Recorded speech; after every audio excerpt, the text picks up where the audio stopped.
arrogant millionaire leaves, pregnant wife for mistress. Years later, she returns with a baby secret. From the moment James Parker first laid eyes on the glamour and grandeur of high society, he wanted it all: money, power, and freedom. But ambition can be dangerous, especially when it eclipses matters of the heart.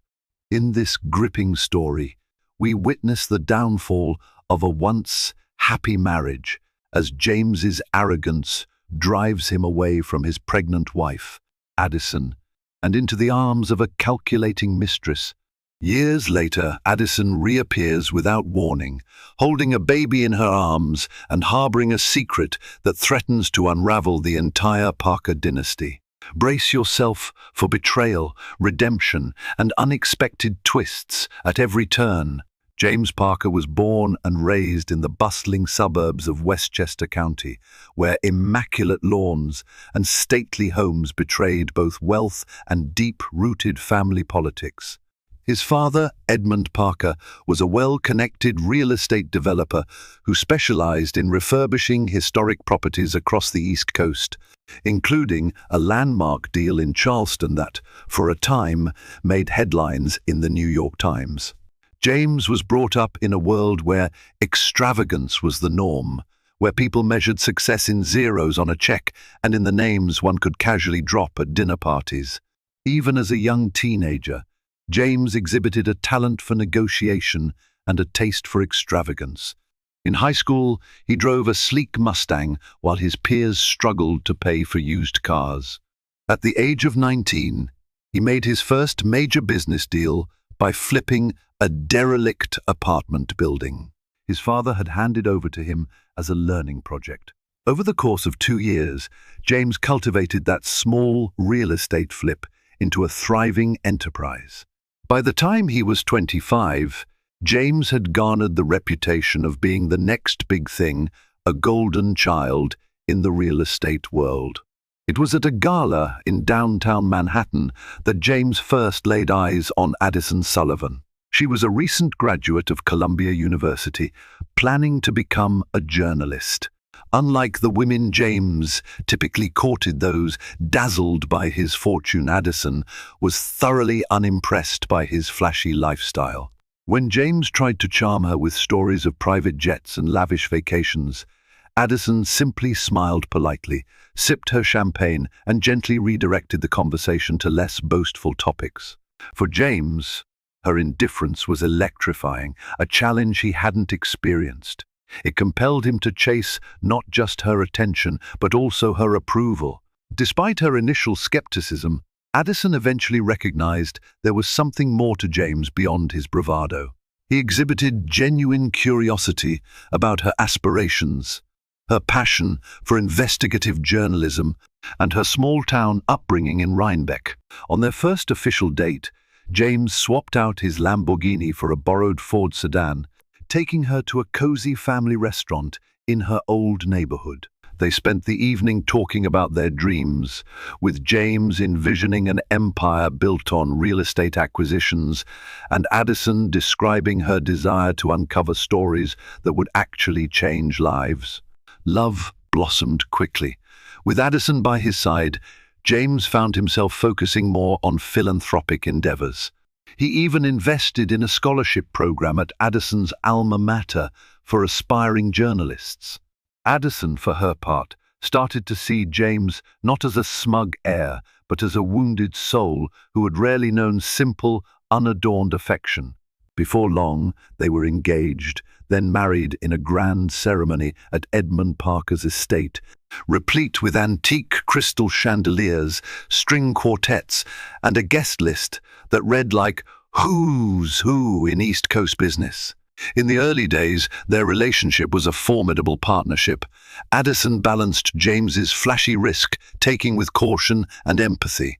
Meanwhile, James's confidence helped Addison break into the media world. She landed a job at a major publication, The Ledger, under the mentorship of Patricia Moncrief, a seasoned journalist who had famously exposed a multi-million-dollar fraud scandal in the city. Addison's career trajectory looked bright, and James's business acumen soared to new heights. They presented a powerful image of a modern couple, driven, supportive, and, seemingly, deeply in love. Yet cracks in their facade started to form as James's ambitions grew unchecked. With more money came more demands. He expanded his operations, purchasing plots in Los Angeles, Miami, and even overseas in London. Addison grew busier as well. Her responsibilities at the newspaper pushed her to chase leads for major investigative reports. Their weekend getaways turned into phone calls from different time zones. Breakfast at home turned into James grabbing coffee on a private jet. A sense of distance settled between them, although they tried to ignore the warning signs, attributing it to being a power couple forging their own separate paths. The seeds of trouble were planted in these busy days. James had always thrived on recognition and applause. Addison's time was increasingly consumed by her budding career rather than being his unwavering cheerleader. Each business success for James demanded yet another, bigger triumph. As Addison advanced, she found herself hungry for the autonomy and respect that came with her new roles. She no longer wanted to be introduced merely as James Parker's wife. Meanwhile, James wasn't prepared for a partner who might compete with or overshadow him in any way. They were still a team on the surface, but the tension grew, unspoken, invisible to outsiders who saw only the expensive suits and the magazine spreads featuring their philanthropic endeavors. Deep down, Addison began to suspect that James was changing into something far more self-centered and ego-driven than she ever imagined. But whenever she attempted to bring up her concerns, James would brush them aside with a dismissive grin and an extravagant gift, be it a diamond bracelet or a sudden trip to Paris. When Addison asked for emotional support, James offered material comfort instead. She felt placated but never truly heard. Little did Addison know that even those fleeting moments of her husband's genuine attention were about to evaporate, sending her on a journey from hopeful partner to abandoned wife, pregnant, alone, and betrayed by the man who had once vowed to protect her above all else. The unraveling of James and Addison's marriage began slowly, like an ominous storm creeping in from the horizon. Amid business trips and late-night meetings, James frequently entertained clients and attended numerous galas without Addison, who was often chasing high-profile leads for her newspaper. During one of these lavish events in Miami, James crossed paths with Charlotte Wilson. Charlotte was a public relations maven well known for sculpting the public images of wealthy entrepreneurs, sometimes papering over controversies with a wave of her manicured hand. She radiated a cunning charm, the type that made people feel special while never fully revealing her own secrets. Like James, Charlotte had spent her life around affluence. She knew how to navigate power dynamics, and more importantly, she recognized the vulnerabilities of the overly ambitious. James found her refreshing, at least initially. Unlike Addison, who was increasingly vocal about the moral implications of his acquisitions, such as displacing low-income families to build luxury condos, Charlotte championed every bold expansion James made. She flattered his ego. She admired his relentless drive. She never asked him to slow down or reconsider. It wasn't long before he began to rely on her for PR strategies, hooking her into his day-to-day business dealings under the guise of growing the brand. Over the following months, Addison sensed the shift. James had started to mention Charlotte's name with casual frequency. If Addison asked about his day, his grin would flicker whenever Charlotte's marketing success came up. Subtle hints and expensive perfume lingering on his suit jacket, suspicious text messages, timed conspicuously with Addison's absence, only served to feed Addison's growing suspicions. Still, She convinced herself that James would never risk their marriage for a mere fling. They had invested so much in each other, how could it all topple over a seductive PR consultant? Yet Addison's illusions disintegrated one cold December evening. She came home early from work, thrilled to share the news that she was pregnant. She was trembling with a mixture of excitement and anxiety, imagining their future as a small family. Opening the front door of their penthouse, she froze at the sight of Charlotte's coat hanging over the arm of the living room couch. Before Addison could set down her keys, she heard hushed voices from the master bedroom. No longer able to remain silent, Addison burst in. She found them there in the same bed where she and James had laughed, loved, and made plans for the future, locked in a passionate embrace. Shock, devastation, and fury exploded in Addison, leaving her speechless. Charlotte responded first, slipping into her clothes with haughty composure and swiftly departing without a word. James, half-dressed and staggered by Addison's sudden appearance, mumbled excuses about business stress and a moment of weakness, but Addison was too heartbroken to absorb any of his feeble explanations. What cut deepest for Addison wasn't just the betrayal, but James's cavalier response when she confessed her pregnancy in the midst of the argument. Instead of relief or excitement, he expressed hesitation. His expression was not that of a joyful father-to-be, but of a man burdened by a complication he hadn't accounted for in his grand life blueprint. Addison was aghast, tears burning down her cheeks as she stared at the man she'd married, the father of her unborn child, who looked as though the pregnancy was an inconvenience. The argument escalated to shouting until Addison's voice cracked from exhaustion. James demanded that she calm down, offering to work things out, but Addison could sense that James saw the baby and her feelings as obstacles to his unstoppable ascent in business and social circles.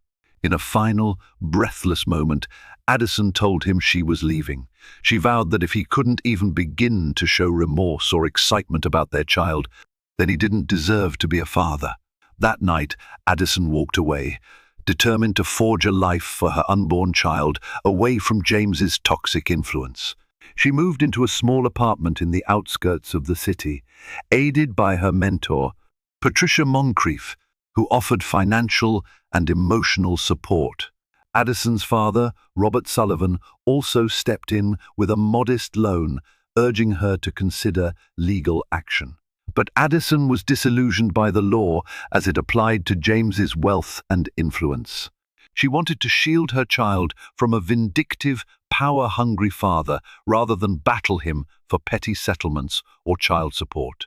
Though Addison initially hoped that James would come to his senses, that he would choose her and their child over glitz and illusions, his phone calls became sparse, then ceased entirely. Months passed without any acknowledgement from James about the pregnancy. Addison was left alone to face her prenatal appointments, her anxieties, and her heartbreak. Weeks turned into months, and Addison discovered James was openly parading Charlotte around social events, introducing her as his partner both in business and in life. Tabloid headlines such as Parker's new power duo splashed across glossy pages. Addison's heartbreak transformed into a cold, focused resolve. She would survive without him.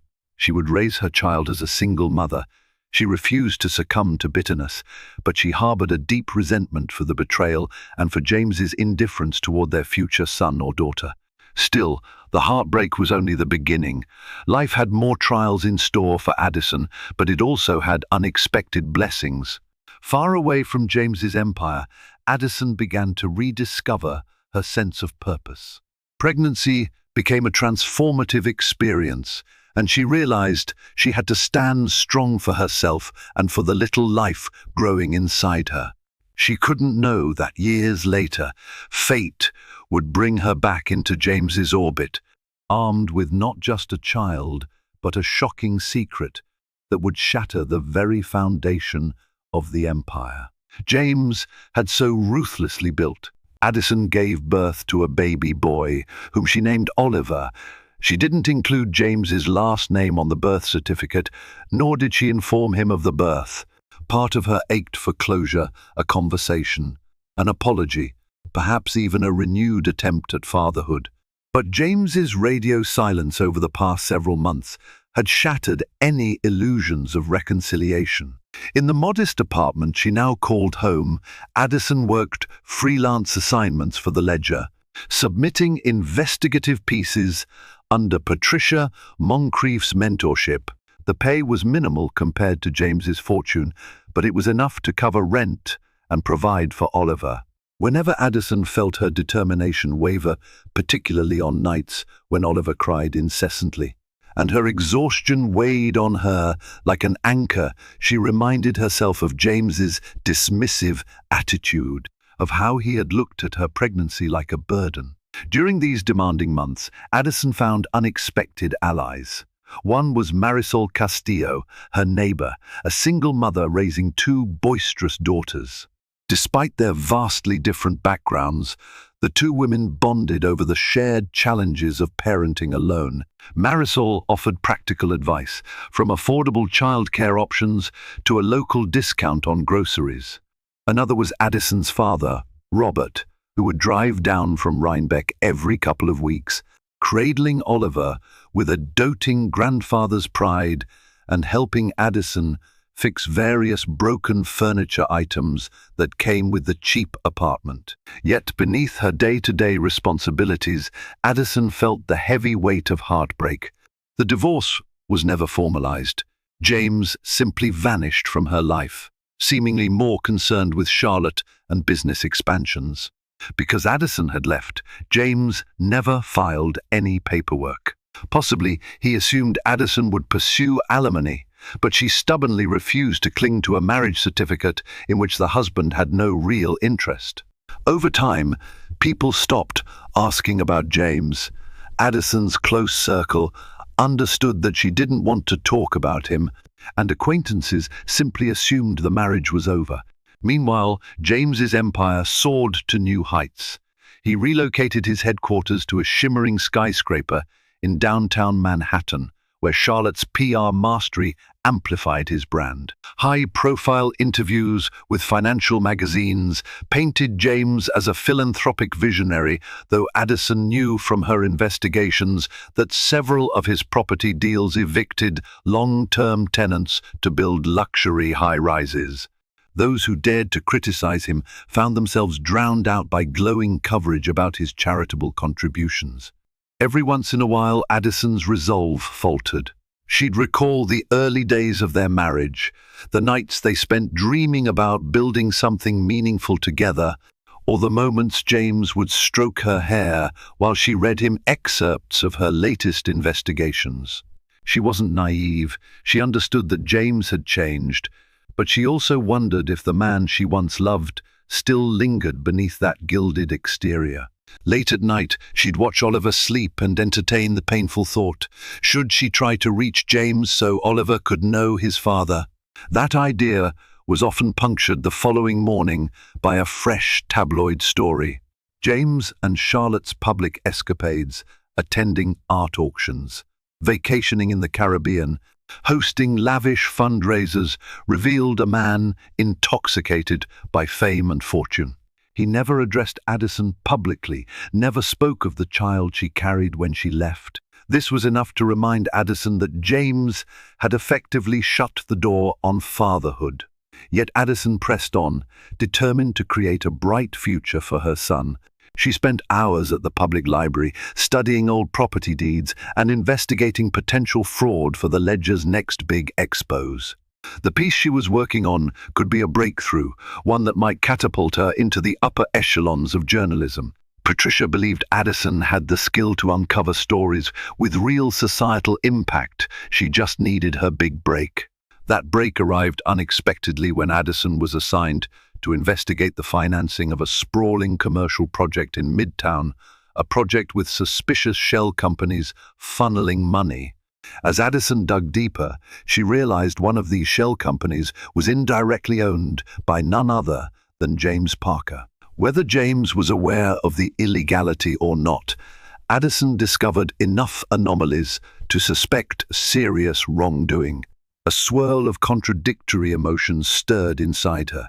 If she exposed James, she would potentially be tarnishing Oliver's father, though he'd never stepped up to that role.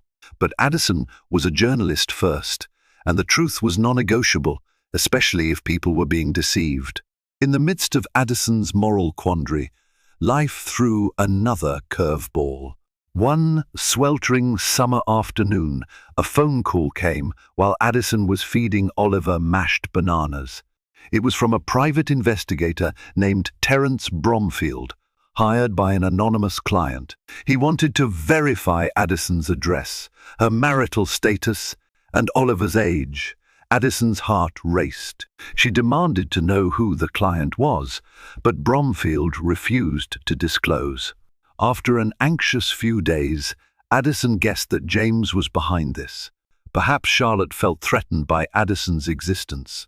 Or maybe James was preparing to file for divorce, to sever any legal tie between them. Haunted by uncertainty, Addison resolved to expedite her investigation. She wanted to break the story before James or Charlotte could sabotage her. Simultaneously, she made a pivotal decision. If exposing James meant saving countless people from financial ruin, or worse, she had to follow through. Still, she worried about the repercussions for Oliver's future. In a perfect world, Addison imagined that someday James might change, realize the value of fatherhood, and reconnect. But that ideal was overshadowed by a sharper reality. Addison couldn't let sentimentality undermine her pursuit of the truth. Unbeknownst to Addison, a series of revelations and tragedies were about to unfold that would propel her right back into James's orbit, this time armed with more than heartbreak and resentment. Fate had a habit of bringing long-buried secrets to light, and Addison was about to learn that James Parker had even more at stake than she'd ever realized. 3 years passed in a whirlwind. Oliver learned to walk, then run, and then to clamber up chairs to reach cookies Addison tried to hide on the highest shelves. The toddler's energy lit up Addison's otherwise stressful life. Her investigative report on James's Midtown development scandal had been delayed. Editors at the Ledger worried that making accusations against a business magnate might open them to lawsuits. Addison's carefully compiled evidence lingered in editorial limbo. Meanwhile, James Parker rose further in society, culminating in a grand event. He was featured on the cover of Wealth and Influence magazine under the headline, "The Architect of American Prosperity." The fawning article depicted James as a bold innovator helping to rebuild dilapidated neighborhoods. Not a single mention was made of Addison. Indeed, James's narrative seemed deliberately curated to exclude any personal baggage. Charlotte was credited as his partner in PR and philanthropic pursuits, having launched Community Prosper, a charity that purported to invest in underprivileged communities, but in truth, Addison suspected it was yet another smokescreen for James's questionable financial dealings. Then, seemingly out of nowhere, Addison received a phone call from a lawyer named Jonathan Hendricks. He was representing James Parker, but he sounded strangely polite and almost apologetic as he requested Addison's presence at an urgent meeting. Startled, Addison initially refused. She was done playing games. Then Hendricks mentioned that the matter was of a personal nature involving Addison's legal status and Oliver's well-being.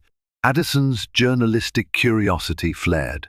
She decided to see what James's camp wanted, half expecting some settlement or hush-money check to keep her from prying further into the Midtown scandal. In a polished conference room at Hendricks and Porter LLP, Addison sat across from Hendricks while Oliver, fidgeting, played with crayons in a corner.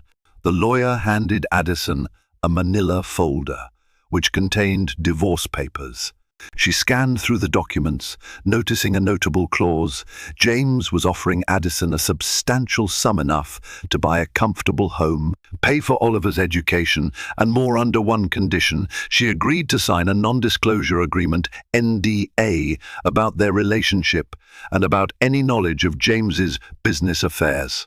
Addison's stomach twisted. With one signature, she could secure Oliver's future financially, but at the cost of her voice, her truth, and her investigative career. The hypocrisy was galling. James had ignored her and Oliver for years, and now he wanted to purchase her silence. She asked about Oliver's custody or support. The documents made no mention of custody arrangements. It was purely a financial transaction to wash James's hands of the past. Hendricks tried to soften the blow. Mr. Parker wants what's best for everyone. He believes this is fair compensation, the lawyer offered, in a carefully rehearsed tone. Fury flickered in Addison's eyes as she recalled James's indifference when he discovered she was pregnant. Now he was placing a dollar amount on their child's worth. She slammed the folder shut and left, resisting the urge to deliver a scathing monologue. For days, Addison brooded over the proposition. The money would transform Oliver's life, guaranteeing him opportunities Addison alone might struggle to provide. But Addison's conscience rebelled. She had built her career on exposing injustices, not enabling them. Signing the NDA felt like a betrayal of her principles. Ultimately, Addison decided she wouldn't sacrifice her integrity or her investigative work. She tore up the divorce papers in a burst of defiance. As far as she was concerned, James could keep his dirty money. Shortly thereafter, Addison took a leap of faith. She reached out to her editor, demanded that the Ledger move forward with publishing her findings on James's Midtown project. Though the paper's legal team remained cautious, Addison presented fresh evidence from a whistleblower documents that strongly indicated James had manipulated property values through shell companies, inflating land prices before funneling them back into his own accounts. Armed with these revelations, Addison's editor began to see the story's undeniable potential. The piece was slated for publication in 2 weeks. Addison felt emboldened, certain this expose could be her ticket to a reputable investigative platform and possibly the impetus for legal scrutiny against James. Yet, as if sensing the impending blow, James launched a media blitz. Charlotte orchestrated interviews that painted James as the philanthropic savior of urban housing. The timing was too perfect to be mere coincidence. James must have heard whispers that something big was coming. To Addison's surprise, a few days before the Ledger's publication date, a letter arrived in her mailbox with no return address. Inside was a handwritten note that read, "Don't trust everyone at the Ledger. Some are loyal to Parker." The message was cryptic, but Addison felt a surge of anxiety. Could Charlotte or James have infiltrated the newspaper's editorial staff? It seemed far-fetched, yet Addison couldn't ignore the possibility. In a move to protect her work, Addison made backup copies of her research and kept them on a separate USB flash drive. She confided in Patricia Moncrief, her trusted mentor, about the anonymous note. Patricia agreed to meet Addison secretly in a secluded cafe to discuss strategy. As they huddled over coffee, Addison explained her fears of sabotage. Patricia reassured her, asserting that the Ledger maintained the highest level of journalistic integrity. Still, Addison couldn't shake the feeling that James's reach extended further than anyone acknowledged. Meanwhile, Oliver, now almost 4, continued to blossom. He had Addison's inquisitive eyes and her determined spirit. Every night, Addison read him bedtime stories, making sure he felt safe and loved, feelings that money couldn't buy. Yet in the back of her mind, Addison knew the storm was only beginning. She braced herself for whatever James might do. Once her expose went live publicly, Addison was about to become the journalist who took down America's golden real estate mogul. But privately, she would be the woman who exposed her estranged husband, the father of her child, for the fraud she believed him to be. Indeed, Addison had no idea just how far James and Charlotte would go to protect their empire. Nor did she anticipate that the next phone call she'd receive would change her life forever, setting into motion events that would bring her face to face with James again, this time in the darkest of circumstances. The phone call came on a chilly autumn evening. Addison had just finished tucking Oliver into bed when her cell phone buzzed with an unknown number. Expecting some telemarketer or perhaps another tip about James's business, Addison answered with cautious curiosity. The voice on the other end, trembling with urgency, belonged to Kevin Harrington, one of James's senior executives. He apologized for contacting her, acknowledging that it was unusual given their history. Then his words spilled out. "James is in the hospital. It's serious." Addison's heart skipped a beat. She struggled to reconcile the image of James, invincible, arrogant, always in control, with someone who could be laid low in a hospital bed. Kevin explained that James had been in a helicopter accident while traveling to inspect a remote development site. The pilot had misjudged the landing conditions. Charlotte was also on board. Both had survived, but James was in critical condition with possible spinal injuries. For a moment, Addison considered ending the call. After all, James had made his choice. But a flicker of compassion persisted, fueled partly by the memory of the man she had once loved, partly by the fatherless child sleeping in the next room. Kevin pleaded with Addison to come to Manhattan General Hospital. "He might not have long," he said quietly. Conflicted, Addison phoned her father, Robert, to watch Oliver. Then she hailed a taxi and rushed into Manhattan. The streetlights blurred as the cab navigated through evening traffic. Addison's mind swirled with old resentments and unspoken questions. What if James died? What about Oliver? How would they ever reconcile a child's knowledge of his father if he never got a chance to meet him? Upon arrival at the hospital's intensive care unit, Addison was directed to a waiting area where Charlotte sat with a bandaged head, her arm in a sling. Her eyes flashed with surprise and something akin to anger when she saw Addison. Charlotte rose slowly, as if commanding the entire room's attention, her posture guarded. "You have no business being here," Charlotte said, her voice trembling with both fear and hostility. "Kevin called me," Addison retorted, refusing to be intimidated. "He said James is in critical condition." Charlotte's gaze wavered momentarily. Then, as though reclaiming her dominion, she folded her good arm across her chest. "James wouldn't want you here," she insisted. Addison squared her shoulders.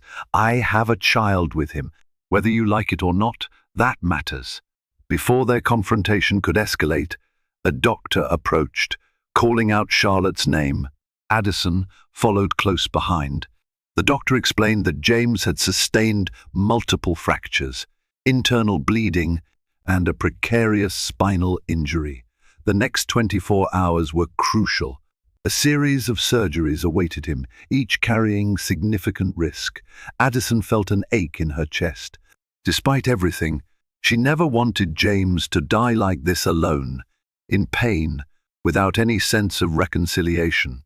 Charlotte inquired about the best specialists, her tone dripping with desperation. The doctor assured her James was receiving top-of-the-line care. Then he turned to Addison, curious as to her relationship with the patient. Addison offered no details beyond a tense "I'm family." The doctor nodded and left, urging them to await further updates.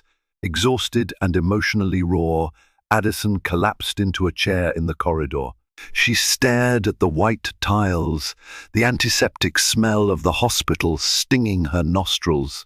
She braced herself for a barrage of insults from Charlotte, but none came. Instead, Charlotte sat down a few seats away, silent. Finally, she spoke in a voice tinged with vulnerability. "If he doesn't make it, this empire, everything we built, it'll collapse." The board members will tear it apart like vultures. The statement struck Addison like a bucket of cold water. Even in this dire moment, Charlotte's first concern was the empire. It was a harsh reminder of the world James had chosen over Addison. But Addison also saw something else behind Charlotte's eyes: fear. For all her cunning, Charlotte faced the prospect of losing her golden ticket. At that moment, Addison realized she didn't want James's fortune or to watch him suffer. She simply wanted closure. For years she had envisioned James's eventual remorse. She had fantasized about him returning to her with apologies, or at least offering genuine fatherhood to Oliver. Now, faced with the real possibility of never having that chance, Addison felt a wave of sorrow. Night stretched into dawn, and Addison remained at the hospital. Charlotte dozed off in a chair, a nurse occasionally checking her bandages. Kevin Harrington appeared around 4 a.m. with coffee, looking fatigued. He hesitated before handing a cup to Addison, as if uncertain she would accept. Addison took it, thanking him under her breath. "This might be none of my business," Kevin began softly, "but I always felt it was wrong how James handled things with you." Addison eyed him warily. "Why are you telling me this now?" Kevin sighed. "Because I feel responsible. I saw him change over time. Money, it does strange things to people. I kept my head down, did my job, but I never liked the way he left you." And when Charlotte stepped into the picture, everything became more calculated, more ruthless. His confession didn't erase years of complicity, but Addison appreciated his honesty. She thought of Oliver, asleep at home, unaware of the drama unfolding. Kevin's mention of Charlotte's calculating nature led Addison to an uneasy realization. Charlotte was the gatekeeper of James's empire, the orchestrator behind his every PR stunt. Would she allow Addison, or even Oliver, to have any claim if James passed away? Amid these thoughts, Addison experienced a small surge of resolve. If James survived, she needed answers, needed closure for herself and for Oliver. If he didn't, Addison would bear the responsibility of telling Oliver about a father he'd never truly know. Steeling herself, Addison resolved to see James, if only for a moment. It might be her last chance.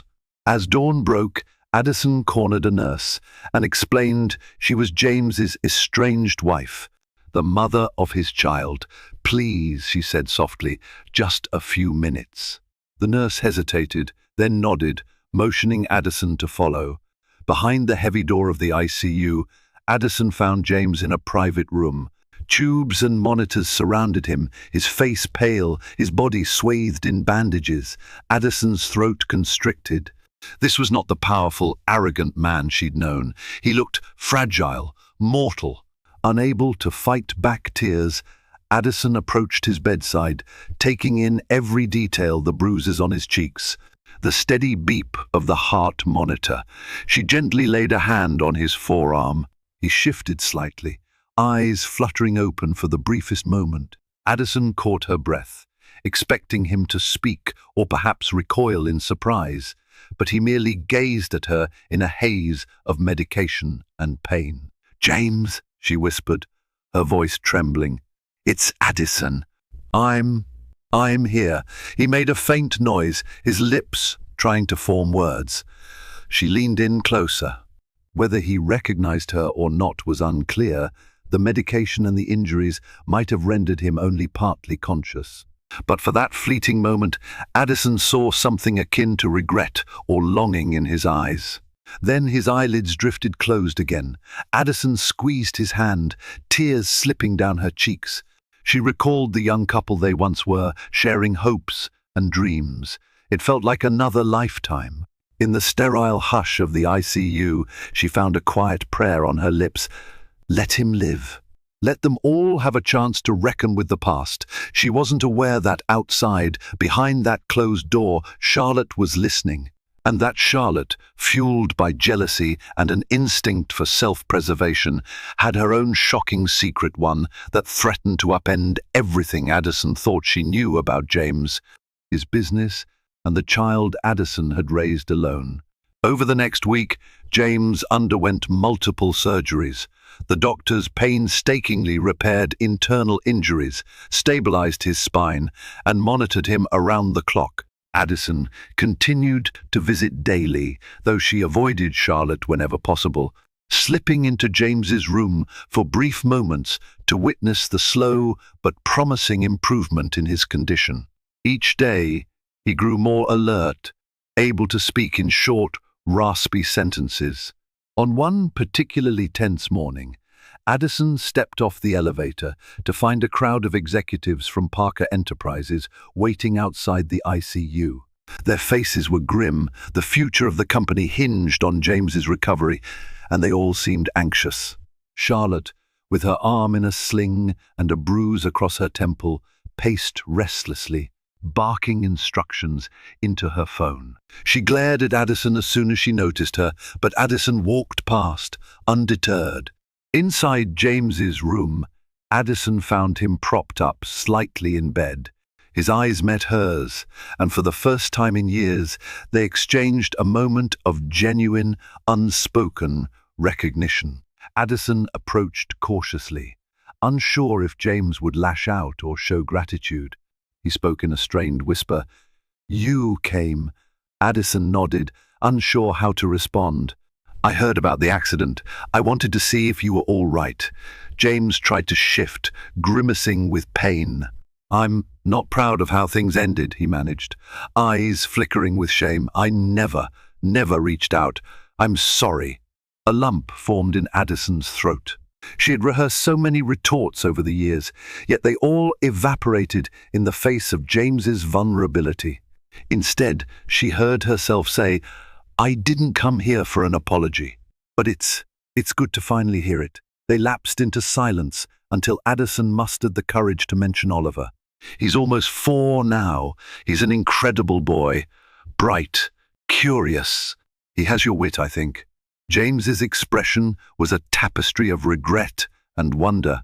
He closed his eyes momentarily, as if imagining the child he'd never known. "I'd like to meet him," he confessed. Addison nodded, tears pricking her eyes. "I won't promise anything, but maybe after you're out of here." Before they could delve deeper, Charlotte burst into the room, brandishing her phone. She wore a strained smile so fake that Addison almost scoffed aloud. "James, darling, the doctors said you need rest," she cooed.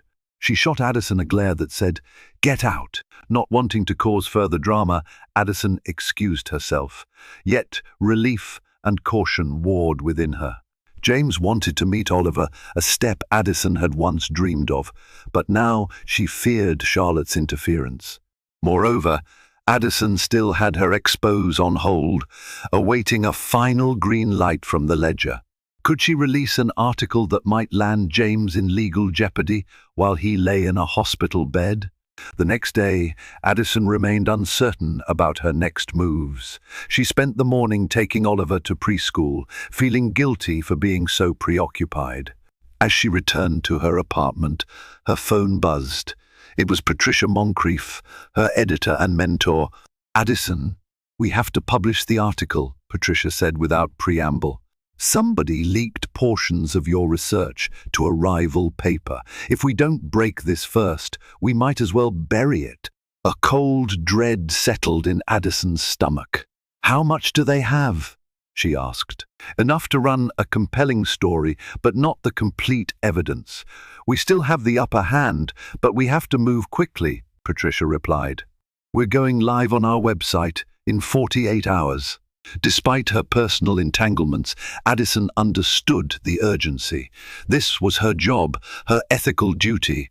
Yet it felt like she was about to detonate a bomb that would ravage James's life and potentially complicate Oliver's future relationship with him. After all, Addison wasn't just exposing a random corporate mogul. She was targeting her child's estranged father, who lay in a fragile hospital bed. Addison composed her thoughts, then drove to Manhattan General, determined to inform James of the impending article. She owed him that much. But upon arrival, she was stopped by two security guards stationed at the ICU. They insisted Addison was not on the approved visitor list anymore. Furious, Addison demanded to speak with James's doctor, only to be told that Charlotte Wilson had provided strict instructions to limit visitors to immediate family and board-approved personnel. Immediate family. The words stung Addison. "I'm his wife. Legally," she wanted to shout, but the guard refused to listen. Addison left, fuming. Charlotte had effectively seized control of James's hospital room and his narrative. The only consolation was that James had already indicated wanting to see Oliver, which meant Charlotte was now blocking his wishes. That evening, Addison wrestled with her conscience. The story needed to come out. If James was complicit in fraud, letting him off the hook wasn't an option. Yet, a part of her remembered the regret in James's eyes and wondered if he deserved a chance to make things right not just for Oliver, but for all the people potentially harmed by his business dealings. Could James rectify the situation if given time? In the end, Addison realized withholding the truth was never part of her identity. Oliver deserved a mother who stood by her principles. She emailed Patricia to confirm the article would publish as scheduled. The day of publication arrived with a surge of adrenaline. Addison dropped Oliver off at preschool, then retreated to a nearby cafe to monitor the Ledger's website. At exactly noon, her expose went live, complete with scans of property deeds, financial transactions, and quotes from anonymous whistleblowers. Within minutes, social media was ablaze. Pundits weighed in. James's name began trending on every platform. Addison's phone started buzzing incessantly with calls, texts, and emails. She braced herself for backlash. Sure enough, the first call was from Kevin Harrington, his tone frantic. "Charlotte is furious. James is. Well, I'm not sure he even knows yet. Doctors aren't letting him watch the news. But you can expect legal threats from Parker Enterprises." Addison's chest felt tight. She offered no apology. "I did what I had to do," she said simply. By evening, Addison's expose had triggered a preliminary investigation by financial regulators. Parker Enterprises' stock prices plummeted. The board members scrambled to issue statements distancing themselves from James's personal dealings, while Charlotte assembled a team of crisis managers. Addison was both exhilarated and terrified by the impact of her report. Then came the phone call that shattered Addison's remaining composure. A voice she recognized instantly. Charlotte Wilson spoke with icy precision. "You think you've won, exposing James's business? You're not the only one with secrets, Addison. There's a child in the middle of all this, and you should be careful what you wish for." Addison's blood ran cold. "Don't threaten me or my son," she managed through clenched teeth. Charlotte's sneer was almost palpable. "You know nothing about the real James Parker. If you keep pushing, you'll regret it." A click, and the line went dead. Trembling, Addison sank into her couch. Over the years, Charlotte had orchestrated many cunning moves, but what could she possibly mean by referencing Oliver? Addison remembered the cryptic message she'd received months prior. "Don't trust everyone at the Ledger. Some are loyal to Parker." Could Charlotte be planning to smear Addison's name or cast doubt on Oliver's paternity? In that moment, Addison realized she might have awakened a sleeping dragon. Charlotte was cornered. Her entire public image, her lavish lifestyle, hinged on James's empire. Now that Addison's expose threatened that empire, Charlotte would likely retaliate. Addison vowed she wouldn't be intimidated. She had truth on her side, or so she believed. But as events would soon reveal, Charlotte's cryptic words carried a deeper meaning. A secret Addison could never have imagined would soon come roaring to the surface.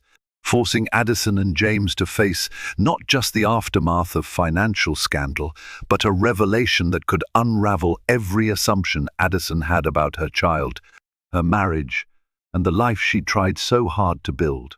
A week after Addison's expose went live, James finally recovered enough to watch the news from his hospital bed.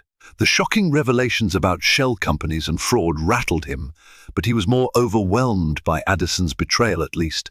That was how he first perceived it. Late one evening, he sent Addison a message. "I need to see you."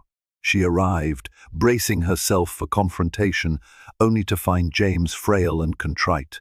In a trembling voice, he confessed the truth that had fueled his betrayal, a genetic fertility issue. He'd always feared he couldn't father a child, and Charlotte had seized on that insecurity, planting doubts that Oliver was someone else's. Terrified of humiliation, James had let his pride and Charlotte's manipulations tear him away from Addison. Stunned, Addison realized that James's arrogance stemmed not just from selfishness, but from deep-seated fear of imperfection. Still, she raged at him for believing Charlotte's lies, for abandoning her when she needed him most. He apologized, tears in his eyes, vowing that if Oliver was truly his son, he would do anything to make amends. Before they could reconcile, Charlotte stormed into the room and tried to dismiss Addison, insisting James's empire was crumbling without her leadership. Fed up with Charlotte's schemes, James demanded she leave. Furious and humiliated, Charlotte turned her wrath on Addison, hinting at more secrets to come before slamming the door. Shaken, Addison promised James they'd arrange a paternity test. Whether it confirmed or refuted his doubts, she would have her answers and possibly a final chance at closure. As she left, Addison's heart churned with anger, sorrow, and an unexpected flicker of hope that, for Oliver's sake, the truth might finally set them all free. Days after James's confession, he and Addison submitted samples for a paternity test. James, still weary from surgery, approached this final piece of evidence with both dread and longing. When the results arrived, he opened the envelope with Addison by his side. Oliver was indeed his son. The wave of relief and regret that crossed James's face left Addison both vindicated and shaken. The truth confirmed what she had always known and what James had once let pride and doubt destroy. With Charlotte's lies exposed and her role in forging documents uncovered, Parker Enterprises forced her immediate resignation. In a desperate bid to preserve her own interests, Charlotte tried to discredit Addison with half-hearted threats. But the board stood firm, and regulators soon found themselves investigating not only James's questionable business dealings, but also Charlotte's deeper fraud. Disgraced and furious, she vanished from the public eye, leaving James to rebuild his legacy on his own terms. Now free from Charlotte's toxic influence, James focused on regaining his health and coming to terms with the damage he had caused both in his business empire and in his personal life. Instead of fighting the investigation from Addison's expose, he cooperated fully, selling off assets to pay restitution and distance himself from shady developments. Though some called his actions a desperate bid to save his reputation, Addison recognized genuine remorse behind them. It was a slow path to redemption, but at least it was honest. Once strong enough to leave the hospital, James invited Addison to bring Oliver for short visits, cautious introductions that left Oliver both curious and shy. While Addison watched them bond over toy cars and silly jokes, her emotions warred between relief and lingering bitterness. Her 4-year-old had spent his earliest years without a father, and no amount of guilt on James's part could erase that fact. Yet Oliver thrived on each new encounter, and Addison couldn't deny her son's happiness whenever James was around. As James settled into a simpler home life, exchanging marble floors and glittering chandeliers for modest furniture, Addison saw small glimpses of the man she had once loved. A part of her clung to anger over his past betrayal, but seeing him strive to make amends for Oliver's sake dulled the sharpest edges of her resentment. Over time, they established a peaceful routine, shared visits with Oliver, weekly calls to discuss his progress, and plenty of heartfelt apologies from James when old wounds resurfaced. When Addison received an offer to host a new investigative segment for a major TV network, she nervously told James she'd need more flexible co-parenting support. He readily agreed, expressing genuine pride in her journalistic achievements. In that moment, as they sat together finalizing plans for Oliver's schedule, Addison realized they had grown into something more than estranged exes. They were two people bound by a child, and perhaps by a renewed, if fragile, trust. Before leaving, James met Addison's gaze. "I know I can't undo the past," he said softly, "but I'll never stop trying to be the father Oliver deserves." Addison placed her hand on his, the hurt in her eyes tempered by the faintest smile. "We'll take it one step at a time." And so they did, tentatively forging a new path shaped by lessons learned, regrets acknowledged, and a future that, for Oliver's sake, might finally hold a glimmer of hope. Thank you for joining us on this emotional journey of betrayal, heartbreak, and redemption. From James's arrogant rise to power, to Addison's courageous choice to walk away while pregnant, and ultimately to their unexpected reunion years later, this story proves that even the darkest secrets can come to light, and that healing is possible, no matter how deep the wounds. Will James and Addison finally seize their second chance at happiness and give Oliver the loving family he's always deserved? Or will old resentments threaten to tear them apart again? If you found yourself moved by this story of love, loss, and hard-won reconciliation, please remember to hit the like button, share this video with friends who love a great drama, and subscribe to our channel for more heart-wrenching tales, shocking twists, and unforgettable characters. Your support helps us bring you even more captivating stories. Thank you for watching.